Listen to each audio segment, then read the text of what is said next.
Jean Castex est arrivé au Pharo vers 13h45.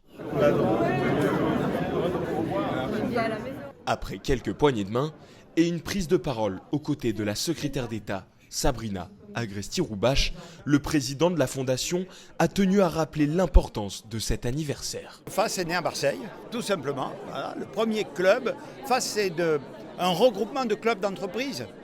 Et le premier club, nous sommes au tout début des années 1990, est né ici à Marseille. Il était donc justice que l'on vienne ici à Marseille célébrer les 30 ans de la Fondation. Agir contre l'exclusion, voilà le but de la Fondation.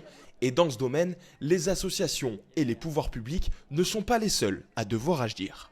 Les entreprises, elles ont leur plus-value, elles ont leur rôle à jouer et FAS les aide, FAS leur fournit un cadre d'intervention, FAS les accompagne pour atteindre cet objectif. Le président n'est pas venu que pour souffler la 30e bougie de FAS, mais pour signer un partenariat exclusif avec la région. Les régions, parmi leurs compétences, il y a le développement économique, la formation professionnelle. Et pourtant, c'est la première fois que nous signons une convention de partenariat avec une région. Il est heureux que ça soit Sud de France, puisque nous célébrons l'histoire de FAS et que l'histoire de FAS, il y a 30 ans, est née à Marseille. Donc bon, voilà, on va dire qu'on est cohérent. Il faut bien commencer par quelque part et commencer à l'endroit même où FAS est né, avouer que ça a de la gueule. En quittant son poste de Premier ministre, Jean Castex disait se retirer de la vie politique, mais cette décision ne l'empêche pas de poursuivre son travail avec les élus marseillais. Je suis la première région de France à signer un contrat avec FAS pour ces 30 ans, ici, où nous avons 3 FAS très dynamiques dans 3 de nos départements. Donc ça va parfaitement avec le rôle de la région.